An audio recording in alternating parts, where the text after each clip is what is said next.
This is the Alternative Investing Advantage podcast from Advanta IRA, where we show you how to explore investments beyond Wall Street and open your eyes to new options for your portfolio. It's time to take control and give yourself the freedom to choose where you invest your money.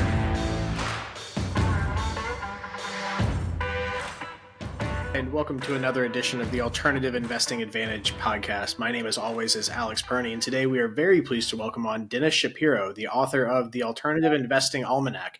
I can't really think of someone writing a book more aptly titled to be a guest on our podcast, so I'm very happy to dive into the topic at hand, which will be, drumroll please, alternative investments. I think everyone saw that coming. Denis, thank you very much for being on with us today. If you wouldn't mind, give us a little bit of your origin story. Everyone that has a trajectory into alternatives, with few exceptions, it's not kind of the first stab at it. They had some type of story that brought them to one place and another, and then they landed in alternatives. So give us your background. First off, Alex, thank you so much for having me on. It's a pleasure. So my story starts when I was 14 years old. I had a job at a pizzeria ice cream place. My oldest brother, who's about 8 years older than me, and we're like one of those families where if we think we find something good, we just got to like brainwash the other people to kind of go along with it. So my oldest brother at the time read Rich Dad, Poor Dad. He was like, hey, I'm going to give my 14-year-old brother this book. Read the book, found it a little bit. At that time, I was a little bit skeptical. I was like, well, this guy's probably making more money on his book tours than what he's actually talking about in the book. But I was like, you know what? What he says about investing actually makes sense, and I should buy an asset, right? Like that was one thing I got out of the book was like, hey, how do you buy an asset?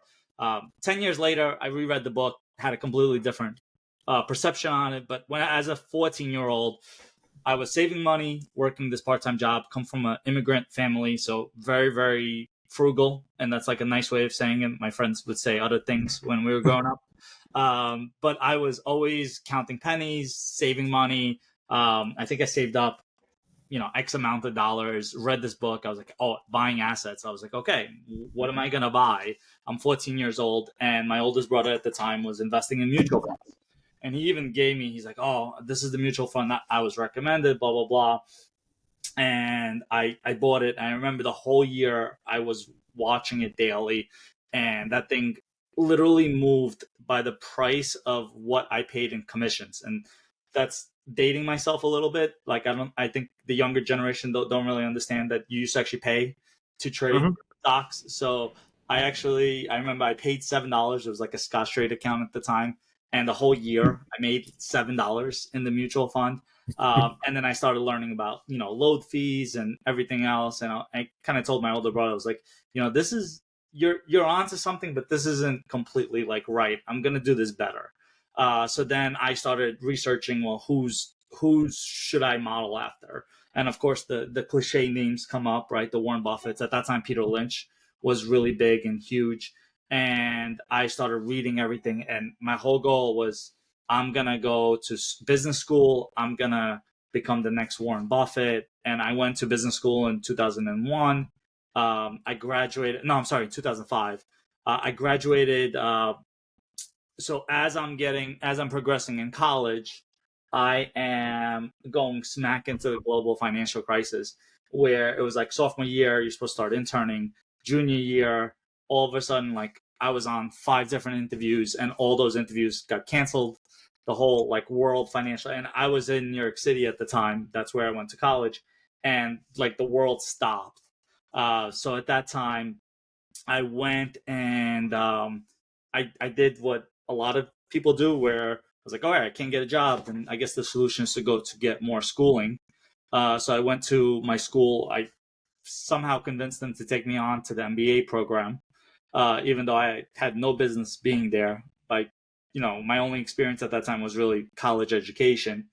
Then I had like a first career fair for graduate school, and the government was hiring. And it was really funny because there would be the graduate fair, and there would be like Microsoft, and there would be like the line was like out the door, and then there was like a government agency, and you could just walk right up. It was like the speed line. So I was like, okay. I went over there. I got recruited by the government. I worked there for 12 years. But when I got my first paycheck from the government, I was like, oh, it's great. Not only are they my business partners, but not only are they my employers, but they're my business partners because of how much taxes they're taking out. So I got home. I remember like that day I got my first real like check. I got home and I Googled, how do I pay less taxes? And the first page was quasi illegal advice. Then I went back and actually reframed it and said, how do I pay less taxes legally? And it was all real estate. It was just 1 to 20 results, all real estate oriented. So then I did probably the stupidest thing imaginable. I called my older brother and I said, hey, I need some tax write-offs. I'm reading and I think I'm gonna buy a property. Do you have anything you want to sell me? At that time, he had a couple of properties, and he was like, "Yeah, sure, I'll give you this one." Yeah, I got one I want to sell, right? Yeah, it was a low-income house, low-income property, tough area. There was some cash flow, but it wasn't that great. So I had to I ended up property managing it myself. And long story short, I learned a lot from that, and I learned I don't really want to do a lot of that in a scale. Like I didn't want to be like a Section 8 landlord of 20, 30, 40 properties. Ironically, 15 years later, I actually am a very large affordable housing operator, but that's different time, different period. But I realized I wanted to invest more into real estate because at that point I had about 8 years of traditional investing. And this was kind of like the aha moment that kind of gets me here in this part of the journey, is that I went through so many different stages with traditional investments. I went from mutual funds to individual stocks to option trading to ETFs and MLPs. And during this 8 to 10 year period, I started realizing one really, really important thing. It was that traditional investments really suck at getting cash flow. Now, if you don't touch them and you let them sit there, they will appreciate over time as long as you don't panic during a downtown. Now, if you ever want cash flow from your portfolio, that's where I started realizing there's just too many inefficiencies. There were just too many issues where you invest in an MLP, it will underperform an index fund. And then a year or 2 years later, there's a correction. And traditionally, 30, 40, 50 years ago, when algorithms weren't everywhere, those MLPs, those utility stocks would actually perform really good during a downturn because their yields became so much more attractive. However, these days, when things go red, everything goes red because of the way the algorithms work. So I ended up noticing these patterns where I kept the investments that were supposed to be traditionally cash flow investments underperformed. And then when there was a downturn, it actually downturned just as bad. Now, at the same time, on my real estate side of it, I had that single family property. And then I started realizing, well, the cash flow is better on this. My property isn't fluctuating in price. So there are certain advantages here. And then I started saying, well, how do I complement it? Because I like the traditional side, but I find that I got to the point like 10 years into traditional investing, I realized that I do more harm than I do more damage than good by trading, and I should just kind of set it and forget it. And then what do I do with the rest of my time? And then that's when I started getting into alternative investments. And then I went down rabbit holes. I did my first private equity deal about 2 years later after I did that single family home.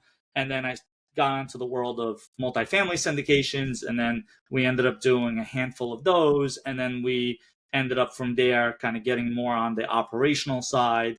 And then at the same time, I started realizing how much better my portfolio got complemented when I had a certain portion of my portfolio in traditional and then take the alternative side, really focus on cash flow, slice it up into so many different pies and really get somewhat tax-friendly type of income from that side. But it had low volatility versus the stock market, which had high volatility. So they started merging together. And that was actually one of the reasons for my book, is that I wanted to, when I was talking to investors that only did traditional investments, they viewed alternative investments like Ponzi schemes.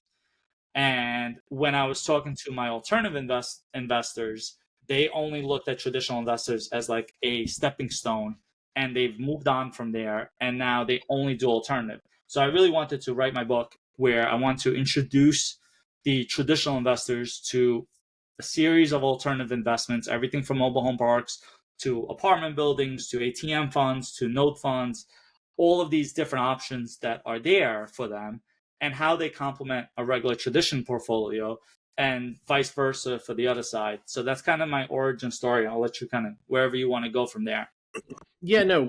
One of the things that I really gravitate towards being in the alternative space for as long as I have is that, when the ability to divorce yourself from for divorcing yourself from price point investing, because if you're investing for cash flow on a traditional securities market, your cash flow is contingent on stock pricing. Yep. It's, you get to remove yourself and say, okay, I can be price point agnostic, meaning that if I want to buy something at 200,000 and it cash flows for X, it could go down by half, but my rents aren't going to go down by half. It's not correlated directly. So when you can have some insulation between if you're investing for cash flow, which I really think is, if you want to make money, and you don't have an MIT math degree to understand the stock market in today's culture, then that's really kind of a really beneficial way that people can go about it. And the nice thing, especially, and that's where a lot of people get their initial itch for alternative investments, is real estate. Granted, I really don't like that real estate is considered an alternative, because, hell, the Romans conquered real estate. They weren't buying S&P 500 index funds and, contracts and stuff like that. Real estate's a valid investment, has been for thousands of years, for the entirety of human history. So that's one thing that I really like on, that I get to kind of agree with guests on a lot, is that if you want to make more money, well, again, buy something that's going to pay you to own it, not something that you have to adjust and then try to time a market. It's much easier to base an investment in a revenue stream than it is in a potential future yield on a liquidation event. So that's one thing where I feel like a lot of people, and real estate's a really nice segue into that, because it illustrates just how easy that can be. It's like, you buy it, you rent it. It's making cash flow now. Granted, you should rent it for a fair market price, and there's a bunch of other stuff, such as, buying that first property from your brother, which I guarantee you he was looking for someone to sell that to, I'm sure, and getting involved in different segments of it. But that's another benefit to it, is that there's just such a wide spectrum. You can rent a 3-2 in the burbs, to the prototypical U.S. family with 1.5 kids and a dog and a white fence, or you can do Section 8 housing in a major city or in some sort of urban development, or again, ground up affordable housing. Like I just had someone on the podcast that focuses strictly on land deals for kind of uniform, he did use the word cookie cutter homes, but affordable housing in the realm that they build to a price point of like 300 grand on like 14 lots of vacant land. So again, there's so many different ways to do this. So you initially get in, again, real estate is what got you in, seeing the benefits of investing in cash flow. Now, again, you kind of mentioned it. The next logical step is saying, hey, one house is great, 2 houses would be better. Well, how do I combine these? Well, multifamily. You get all these doors into one property. So let's just kind of, again, work its natural progression. What were some of the lessons that you learned when you graduated, using the term loosely, when you maybe when you dove head first, right, into your first commercial deal? What did that look like, and what are some of the lessons that you learned there? Yeah, and I just want to briefly, I know you mentioned the Romans and the apartment buildings and how long it's been around there. When I was researching my book, that was actually something that did come up. And what I found was funny, for today, traditionally, the highest floor gets the highest premium.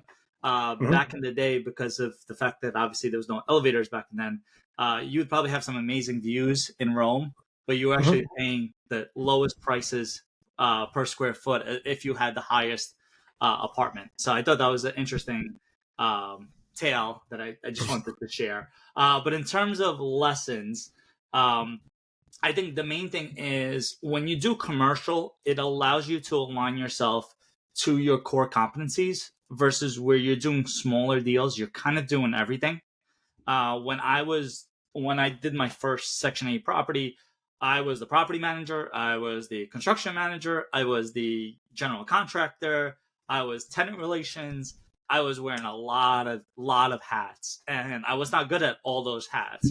Versus now in commercial real estate, we have we have our own property management company, and that is being overseen by someone who just does property management for 15 years. And that allows me to stay high level in our conversations on our weekly calls when we discuss the status, the progress of the business. It allows me to actually stay focused on the actual business versus the day-to-day minutia. Now we'll still get into it once in a while because there's fires to be put out. We had a call today, but I think that's the biggest difference between commercial real estate and residential. Is residential, you tend to be a jack of all trades and you're just wearing so many different hats, and that burns people out so frequently. Versus commercial real estate, you could genuinely treat it like a real business. You should have partnerships that really make sense, where your partners, like one of my partners is super analytical, and I don't like to get that analytical, where he can catch, did you see page 17 in that contract, line 17? I'm like, no, I didn't.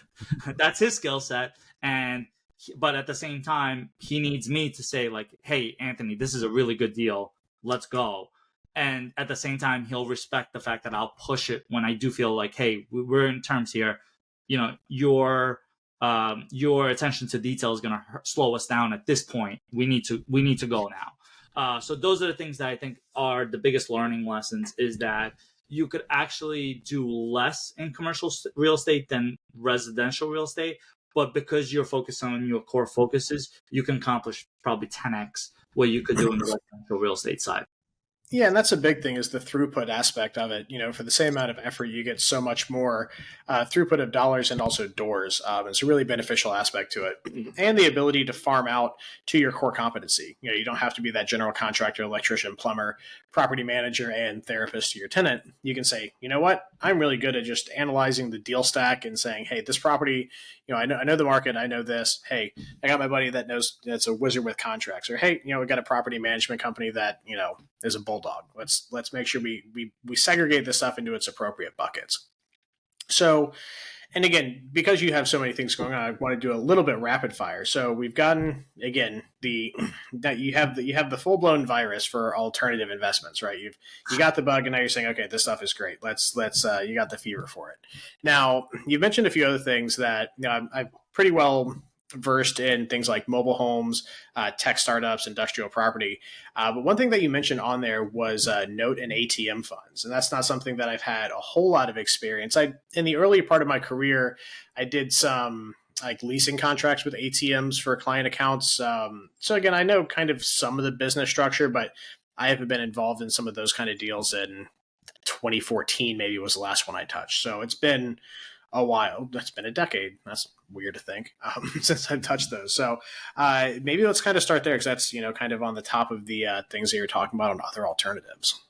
Sure. So the ironic part is we've actually transitioned we have an income fund. My company has an income fund, SH Capital Group, and we actually transitioned where we started with the ATM funds, and now we're actually moving more to the note lending and private lending, just because we're just seeing a lot more accountability from it. But just to kind of give high level what they are. So an ATM fund basically is you're buying into a pool of ATM machines, and they're kind of giving you a contractual rate of return. Usually it's 7 years. The operator, there's really one big syndicating operating out there, but he works with a lot of different capital raisers. So you'll see, X, Y, and Z ATM fund, but then when you get the security document, it's actually from this one specific operator out there. ATM funds are interesting. You really do have to do due diligence. When we were doing our chapter in our book on ATMs, they have a high propensity of Ponzi schemes, just because there is a lot of cash moving in and out. Whenever you do have situations like that, it just unfortunately kind of elicits bad behavior. But we've been investors in the space for 4 or 5 years. We're divesting out of the space now, not for any specific reason, just because we've started in the last 2 years, we started doing private lending, and we just like the simplicity of it. Instead of in the ATM space, you're investing into a pool of ATM funds, and then there's an operator in between, versus private lending or note funding. Usually you're kind of like the bank in that situation, and you have an asset that's collateralized, versus if something happens to the ATM fund in general, like you're not going to get 1% of 5,000 ATM machines. That's usually not how it works. Versus on the private lending side, if you're lending money on a specific property, at least you have recourse. And if the deal goes sour, you are left with an actual tangible asset. And in a lot of cases, the way that it's structured, the lending side is structured, you're actually almost better off if it defaults. And I kind of like that because I've been on my share of deals that have gone bad. And I don't think on any one of those I was better off when it went bad. So we did find this the recourse, the fact that we chose which loans to lend against and everything like that. We found that it's a good transition, even though you're maybe giving up 2 or 3% returns versus what you might get on the ATM fund side of it. But I think it all depends on the individual investor, making sure it's a good fit for them. If they do the ATM investing, we do have a due diligence checklist that we post on our website of what you should look for in an ATM machine operator. The person who helped us write the chapter, Jeremy Roll, is very well established in that space in terms of vetting the due diligence. So he kind of helped us craft this due diligence checklist. So you just got to make sure you're comfortable with it. You understand what the risks are. And then, if it complements you, they are high cash flow investments. You usually actually, the way the ATM funds are structured, you're getting your set payment for 7 years. But because after 7 years, the ATM machines tend to be depreciated out to zero at that point, your return is actually zero in 7 years, but you've gotten your share of the profits for those 7 years broken out in 84 payments. Gotcha. So is it basically kind of structured like a note, or is there any kind of float where you get like a portion of the VIG that they charge you for using the ATM? Like what would be like a general structure where it's like you plug in as like a limited partner or a member in an LLC, and is it just a fixed like pref on your investment, or like where does the cash flow kind of work into that? Because when I was doing the ATM investments for clients, it was more on the direct buy rental side. So they had a provider that would sell them, then had a placement structure where like, okay, there's places like, would you like to rent here, there? And then they would collect, a spread on the rental fee and a small portion of that ATM fee. And then you would collect the net revenue from it. So that's definitely not this case. That's, the kind of boots on the ground. But how does the cash flow kind of work in that scenario? Is it fixed or is there some type of float there? For the LP, it's fixed contractually. Now, where the cash flow is deriving from, it's deriving from like the ATM processing fees, for the fees for people who would just need to check their balances. The actual operator actually receives like a quarter every time the balance is checked. There is a huge population in the United States that's unbanked. I think at the time I was writing my book about 2 years ago, I think it was 18% of the population. And that number was actually kind of growing, which is surprising. They always say it's hard to imagine being an ATM investor because most ATM investors don't actually use ATM machines. And that's something that I think was very true for me because I don't think I've ever paid a fee. I think I've used ATM machines, but I don't think I've ever paid a fee for it. But, there is a large chunk of population that they are okay with paying $3 because this is their access to their cash. There's also, I know one of the more common risks is like the Venmos and the Zelle. That's been around for 20 years, and that actually does not have really almost any detrimental effect to the ATM industry model. Instead, what you have to follow is the currency in circulation. And that's a stat that's actually printed out yearly, I think by the Treasury or some other government agency. And if you look at that, like since COVID, cash in circulation has like doubled. So usually as long as the unbanked population is there and the cash in circulation is there, the ATM industry is probably in healthy conditions, but that could always change in 5, 7, 10 years. That's why we ended every chapter in our book with a Q&A. And one of our last questions was, do you see yourself as an investor in this asset class in 5 years? And a lot of investors are like, hey, no, we evaluate on a monthly basis, on a semi-monthly basis. So I think this is one of those funds. I mean, it's one of those investments where you got to be comfortable for the next 7 years that this asset class will be valid, and then B, because of the, I guess, high cash flow, you at least need the first 4 years to go well, because then you'll probably break even around that time period, and then at that point something goes bad, whatever at that point. But so those are the things that you kind of are factoring in when you decide if an ATM and fund is right for you or not. Now, would they, I think I'm pretty clear on kind of the cash flow structure with that, but as far as like kind of the tax play on it, is it something where it's a big cash, like it's a big tax write-off generator? Like you said, they depreciate basically fully after 7 years.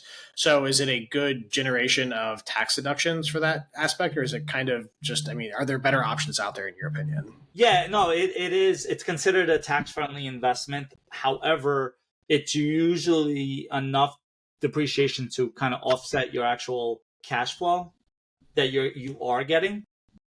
But I wouldn't say it's going to take you and start, like if you're a real estate professional or something else, where you're going to start taking those losses and offsetting other income. So, but it is usually, from our experience investing in ATM funds, it's usually covered. The tax losses usually have covered at least the distributions that were made during that year. Okay, gotcha. So the next one that I'd like to kind of jump into with you would be, your take on, and again, this kind of a vacillation between real estate and the other alternatives, but something that's again kind of near and dear to my heart, is mobile homes. It's one of those asset classes where I have seen some of the biggest amounts of wealth and cash flow generation of my entire career generated in these things. An example I like to give is I had a client in his retirement plan back in 2014 or 15 that I dealt with in a rural-ish suburb of Atlanta, kind of close to where Lake Lanier is, north of Atlanta. Is kind of like, the big place where people go to, where they have their lake houses, if you will. Kind of like the Finger Lakes up in the Northeast, or, insert other lake in near metro areas. But he had bought was it a 9-unit mobile home park, and each pad was a quarter acre. It was massive. It was just a big piece of property in the middle of nowhere, plenty of room to grow. So he looks at it and he goes, okay, great. So he petitions to have everything subdivided. So he takes his 9, subdivides it down to 3 individual lots. Okay, so now he has 27 individual lots. His buddy across town was a real estate investor that would constantly get old mobile homes on properties, who conveniently enough also owned a transport company. So he'd buy these things dirt cheap, bring them over, and then he would sell them. In Georgia, you could sell them on a retail installment contract, which is basically, kind of like a car note. It's not a mortgage per se, but it's, a lien against a piece of, like, kind of like a UCC filing. So he'd set it on there, and the interest rates you could charge in Georgia were like, some of them had bad credit. It was almost 20%. Again, everything within the law. I mean, he was serving a need for people that couldn't get housing elsewhere. He'd bring them in, then he would qualify them, and then at that point, he would sell them the trailer directly, and then he would still be charging them lot rent on the lot underneath of it. And then eventually, ideally, he would sell them on owner financing to own the whole thing. But then if there was turnover, he would basically just kind of rinse, wash, and repeat this stuff. Eventually got everything rented out into 27 units. The rough numbers from what I remember about 10 years ago was like, I want to say it was like 120 grand he started with this project. And I think I looked at his account not too long ago, and it was somewhere in the neighborhood of like a million plus of just completely tax-free money in his retirement plan, just from selling old trailers and just subdividing over like an underutilized trailer park in rural Georgia. So I really believe that like the U.S. Treasury actually puts their money printing machines in mobile homes, because I mean I've just seen people make some crazy returns on these things. So from your perspective, what kind of got you into mobile homes, and what position were you in? Were you going in after parks, individual lots, mobile homes on land? There's a bunch of different ways to chop up the mobile home space. Sure. Mobile home parks is an interesting space because at one point, probably you could go back to the start of the century, mobile home parks was considered like the dirty stepchild of multifamily investing.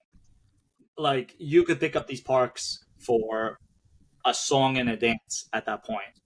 About, I want to say, 7 years ago, like the switch turned, and all of a sudden it was, the cap rate compression that you saw in mobile home parks was insane. You had all of a sudden private equity coming into the play.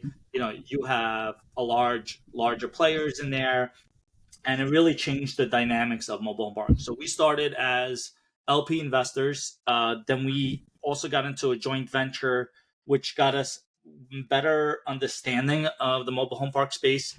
It was a really interesting deal. We did like 2 years. Turned out it wasn't a very good deal, and it ended up actually would have been a perfect deal for a self-directed IRA. And I'll give you kind of the rundown on why that was. When we purchased it, we came in as a joint venture. Now, for some people who are not familiar, there is a big difference between a joint venture and a regular security syndication. Joint venture, you usually have to be actively involved. And now, when you're actively involved, it's a different tax classification. Again, I'm not a CPA. I'm not giving financial advice. This is what I've picked up from having conversations with my CPA. And at that time, I was a W-2 employee. So the first year of this joint venture, we did this project, and it was mobile home parks are also very, very they get a lot of cost segregation benefits, where you can get massive tax losses because it's primarily all land, right? You usually break out the homes, and then because it's primarily all land, you're getting a huge chunk of the write-offs. So they did the main operators that we partnered with. They did a cost seg on this property. It was supposed to be a long-term buy and hold, and we ended up getting a $45,000 loss for every $50,000 we put in. So it was pretty massive.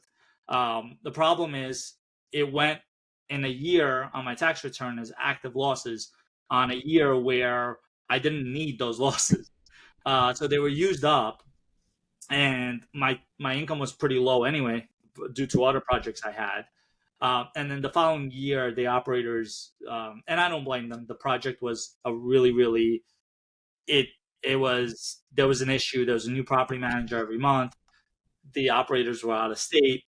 This, checklist of items that I probably won't do again when investing in a deal. Long story short, they ended up selling it for like a 5% profit, nothing major. But because they used the cost seg in the prior year, I ended up getting like a 50,000. So on my tax returns that year, I ended up for that $50,000 investment, I ended up getting basically the gains of that 5,000. But because you have to back in the depreciation that I took the prior year, it ended up being like a $50,000 capital gain that year. And all of that could have been offset by being in a self-directed IRA, where I wouldn't have felt that at all. So anyway, mobile home parks, they went from being the least liked asset class probably in commercial real estate to one of the most liked asset classes. Right now we have partnerships with a local operator in New Jersey, a local operator in Pennsylvania. We don't really kind of invest with the bigger operators, so we'll only go into a deal that's in our backyard at this point with mobile home parks. But almost everything, like you said, you're buying the land, and if you are buying the homes in that situation, the goal is always to get that home sold in a seller finance type of deal to the tenant, and then you just keep the lot rents, and the goal is just to raise the lot rents to market rates over time, and clean up the park. And honestly, the interesting part about mobile home parks is the supply and demand in the country. Mobile home parks really took hold after World War II as a way to house a lot of veterans. And you had the 50 end of the 40s, 50s, 60s, 70s, where all of these parks were basically constructed. And then towns started saying, not in my backyard. And I think one of the interesting stats when I was writing the book on mobile home parks was that I think there was only like 3 new parks built in that year. I think that was 2022, 2021.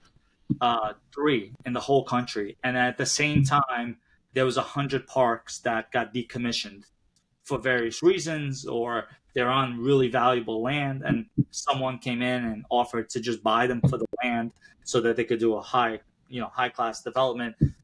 These mobile home parks were usually built on the outskirts of the town 30, 40, 50 years ago, but towns change over time. And now you have mobile home parks across the street from a Whole Foods.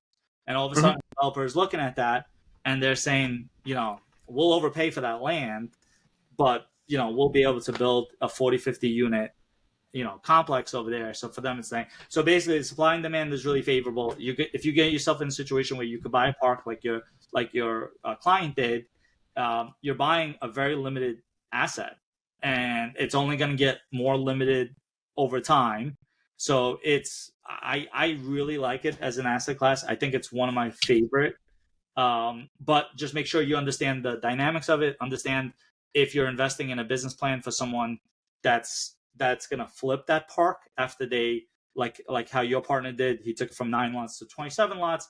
That's great. That added a lot of value. But if you sell it right away, it's not that easy to buy any parks today. So just make sure as an investor, you understand if you're obviously doing it for yourself, that's one thing, because obviously you understand your own intentions. But if you're partnering with someone or you're investing with someone, make sure you understand if it's a 3-year buy and hold, or you're going to hold it for the next 10 years. We like it for 10-year type of holds. We don't really buy for a short term. It's just something to be mindful of when you're investing in that space. Yeah, and you brought up an interesting thing about a Whole Foods being next to one. Ironically enough, the big brand new Tesla service center here where I live in St. Pete, Pinellas County, is right next to one. So everyone pulling up in their brand new Model S's and all the Cybertrucks that have to get fixed now from that gas pedal issue, which was hilarious. I mean, dangerous, but thankfully no one got hurt. But the point being made is that they pull in and there's a mobile home park next door. It's not super run down or anything, but it's the dichotomy is not lost on me. It's just interesting to see that it's like, oh, there it is. So I think, and to the one point, I think it kind of segues into the next asset class that you have on this list is, one other thing besides the fact that you can make phenomenal returns, and there's so many different ways to invest in mobile homes that offer a great degree of flexibility for investors, is that on a more kind of global scale is that it solves a need for affordable housing.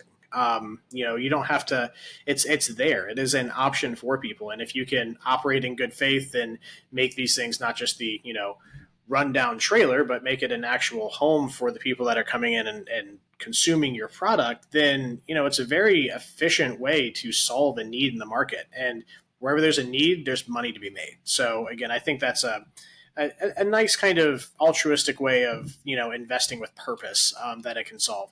And granted, maybe not everyone wants to do that.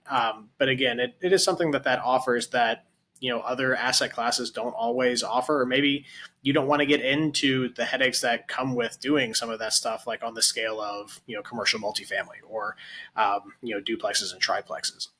Yeah. So to that point, I'll say mobile home parks, just like any real estate investment, has different classes. So usually all multifamily is broken out into class A, B, C. Usually you don't see D. Mm-hmm. D is usually anything that's D is somehow rounded up to a C minus or something like that. Yeah, they just want everyone to pass. Yeah. Those are usually the war zones. I've seen mobile home parks where, like the one we've partnered on, that one's probably a class C. The goal was try to get it to a B and we failed. But I've also seen class A parks, and Sam Zell, before he passed away, his company, we looked at a couple of parks where his company had parks nearby, and these things were class A. They had pools, they had the cabanas, they had grills outside. Each home was a double lot home. You go, and we have a couple of partners that are very heavy in this space, and we've toured these homes, and they're 1,200 square feet. They're 3 bedrooms. They are brand new builds. You walk in, they have an open kitchen. If you could get over the stigma of the fact that you're in a mobile home park, the actual home itself is really, really nice. And usually a lot of these owners, operators that want to hold it for 10, 15 years, they're really trying to create a really high standard. They're being aggressive with evicting, anybody who's associated with drugs or anything like that. So they understand stigmas and all of that stuff. And one of the business plan is usually a business plan on on a mobile home park is like number one, like remove the stigma, put a nice sign up front, change the mailboxes out, repave the driveways, get rid of trailers. I mean, homes that are 30, 40 years old and look like crap, get rid of them and put a brand new, beautiful, single lot or double lot. So I think a lot of that is about misconceptions, and people drive by it and say, oh, that's a mobile home park. But if they ever actually drove in and actually toured some of these brand new ones, I think they will be pleasantly surprised at what they find out. Yeah, we have before we move on, just to that point exactly. There's a spectrum of all the investments. We have one down here, whereas there's a bridge over a bayou down here that I ride my bike across, and it's right on the water, and they all have assigned boat slips, and there's some nice boats in there. It's not derelict sailboats. I mean, these $50,000, $100,000, $200,000 boats, all in these slips. They're all right on the water, right in this little community. So yeah, if you want to be able to afford that boat, buy a mobile home. It definitely helps with how expensive boats are, which that's a whole asset. That's not asset. That's a whole thing I don't understand how people afford those darn things. But anyways, to move on, affordable housing communities. From your perspective, there's again a lot of spectrum, but at least from your viewpoint on when it comes to investing in these, what do those investments look like for you? I mentioned that I had the gentleman on the podcast that took the play of buying raw land and having, kind of a vertically integrated construction arm that said, hey, look, we have, we buy in bulk, we have everything. We can either farm these out to a DR Horton or someone, or we can build it ourselves. And that's their vertical that they operate in for affordable housing, building to a price point. From your perspective, when it comes to alt investing, what does the affordable housing space look like to you? Yeah, so this is actually our favorite niche because this is one that we are actually the lead operators, and we actually manage the 9 to 5 on a lot of these projects. The easiest way to explain affordable housing, and this is ironic because it comes from the person, 15 years ago that swore he would never ever do more than his first Section 8. But the easiest way is if you do have that raw piece of land, like your previous guest mentioned, the cost to build a brand new affordable housing community is very similar to building any brand new development. Why? You need to run the utilities there. You need to run the foundation. You need a roof. You need windows. You need all the basic electric, everything. What's different is the finishing touches, right? So if you want to rent for top dollar in that market, you're going to put the granite countertops and you're going to put the nicer touches in there. You might have a slightly larger floor plan, so you might have a little less apartments in there. So what would happen is that this country would never have any affordable housing because the price to build the ground up is very, very similar. So the way that it works is the government incentivizes via these low-income housing tax credits. And I always get these mixed up if it's low-income housing or low-income tax housing credits. But it's LIHTC.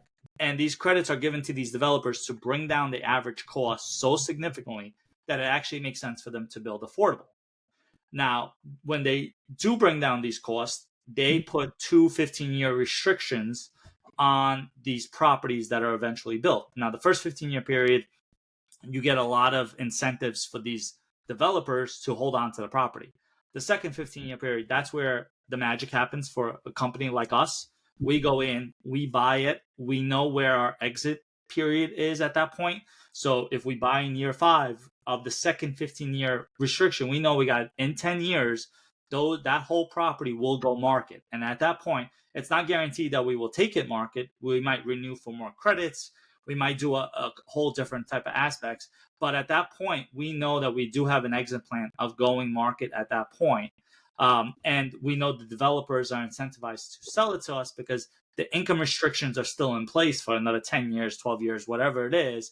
But they no longer get the same incentives that they did. So for them, it makes more sense to go ahead and develop another project. We love it because we come in. You have to have a good relationship with the local housing authority.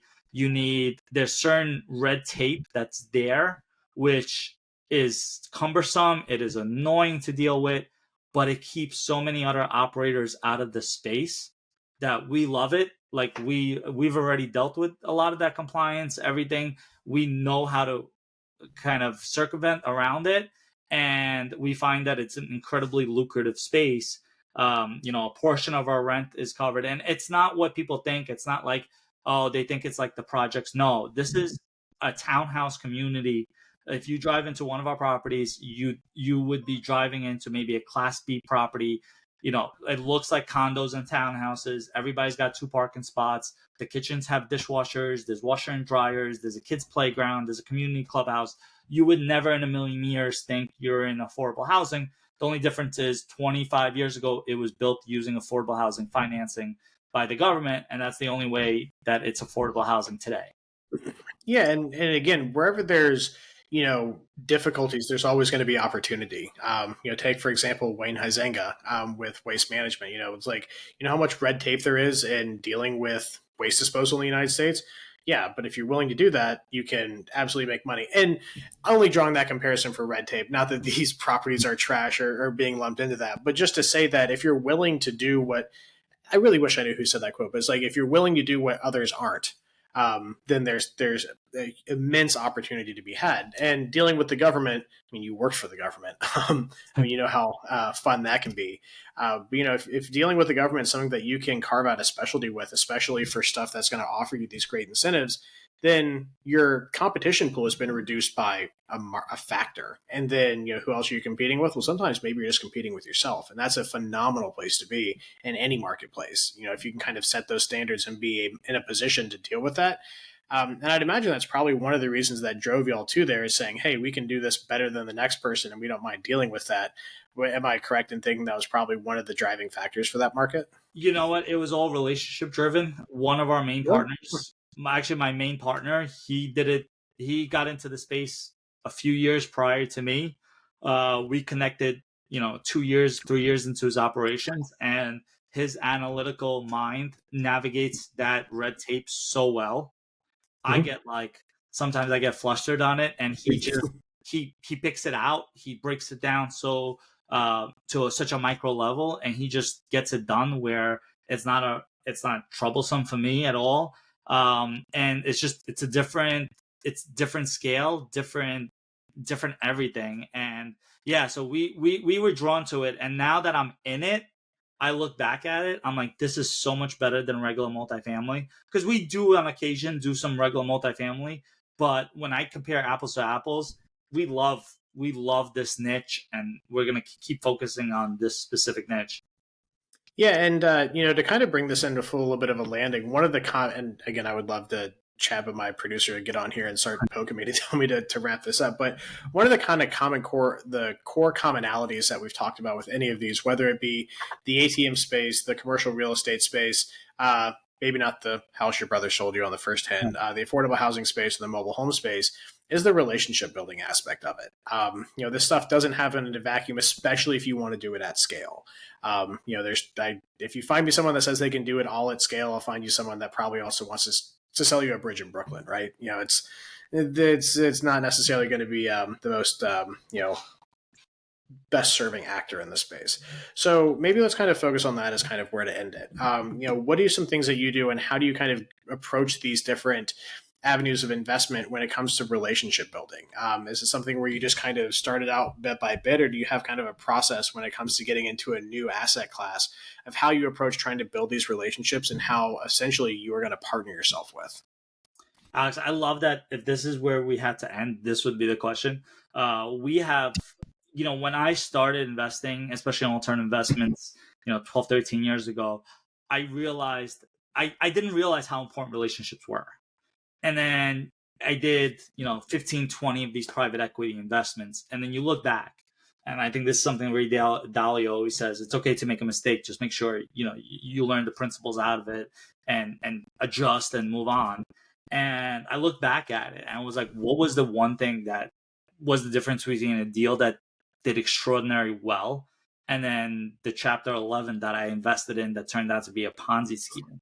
And it was relationship. It's like we got to the point where literally we changed our landing page on SH Capital Group to like relationship driven investing, because this is all we care about. We care about our relationships with our investors.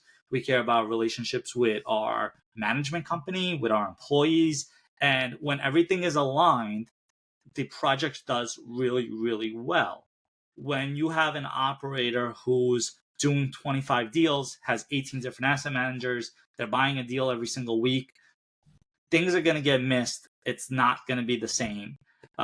So when you're building out that relationship, one, I can't stress enough that it is probably the greatest variable. And the problem is, in our space, the marketing behind passive investing is that you don't have to actually build relationships. Like, you have crowdfunding websites, and you have, and again, I've invested in one of those and they turned out to be trapped elephants. You have all these different things, but at the end of the day, it always will come back to your relationship. So if you're not willing to create a relationship with the operator, or the operator is not willing to create that relationship with you, it's probably not the right investment for you. And the way I built up investments over time is, when I started at zero, I would go on LinkedIn and I changed my profile to, at that point it was government employee. I changed it to like investor. And I started getting all these messages about like, hey, do you want to get on a 15-minute call, blah, blah, blah. A lot of them were almost equivalent to someone knocking on the door, your front door, and trying to sell you, exterminator service, or your driveway needs to be repaved. But getting on those calls helped me, because even though I had no interest of investing with them, it was great to hear the language that was being used, because I didn't understand the language of commercial real estate at that time. Once I got the language down, so after those calls, I would jot down like the terms that I did not understand.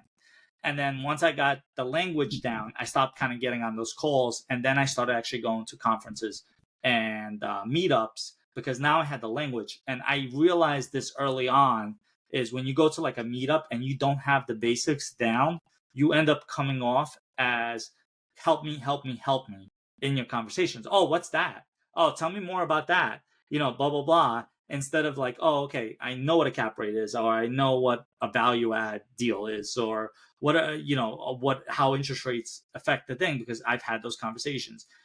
Once you start getting to the conferences with the right languages, then what you need to do is, the people that actually provide value, or you provide value to them, you need to get into consistent communication with them. And this is the biggest trick that I've learned.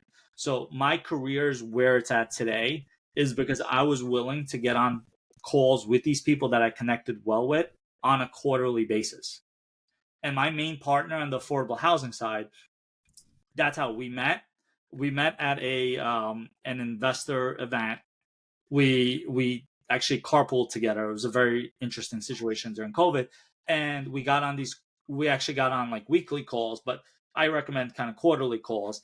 And those calls propelled my career tenfold, because all you need is, if you get 5 people in your network that are investing in alternative investments, and you connect with them on a quarterly basis, which is just 4 calls a year, you will hear the 5 deals that they are doing. How is it performing? Oh, how's the ATM fund doing? Or hey, I heard this operator missed a distribution. Did you hear that? And if you got 5 investors in 5 deals, you will know in a year how 25 different deals have done without you investing in those 25 different deals. And that will 10x your career. Whether or not you want to go into the operational side or you want to stay as a limited partner, it will make you 100 times better limited partner. It will make you a stepping stones to the JV and the operational side. So either way, I can't stress that enough, but don't skip the steps. You need to know the language. You need to actually connect with people genuinely. And then once you have that genuine connection, you need to keep that communication. And the best way to do that is quarterly calls. No, I think that's a great way to end it up, is that, try to generate genuine connections with people that are in the space that you're looking to get into. And, the story kind of writes itself. Act in good faith. The golden, it's like, it always boils down to the golden rules. Like, just, don't be a jerk, treat people how you want to be treated, and, always be curious, always be willing to learn. And, what was it? Understand you never try to be the smartest person in the room. Always be able to, listen more than you talk. So, again, I do really appreciate you being on with us today. If the people are interested in learning more about maybe some different offerings, investments, or getting a copy of your book, how can they find you and go forward? So the easiest way to get a copy of my book is Amazon. It's actually the only way. So the name of the book is The Alternative Investment Almanac, Expert Insights on Building Personal Wealth in Non-Traditional Ways. My name is Denis Shapiro, so you can find me there. And then if you're interested in connecting with my organization, if you just go on sihcapitalgroup.com, capital with an A, click learn more, contact us, and we can definitely connect. And I am definitely one who actually enjoys connecting with their investors. So don't hesitate to reach out. All right, fantastic. Dennis, again, really appreciate you being on with us today. Again, this has been another edition of the Alternative Investing Advantage podcast. Thank you so much for being on with us today, and have a great day. Thank you for tuning in to the Alternative Investing Advantage podcast. Tune in next week for more investing tips and strategies. Want to hear more episodes of the Alternative Investing Advantage? Search podcast at advantaira.com and subscribe.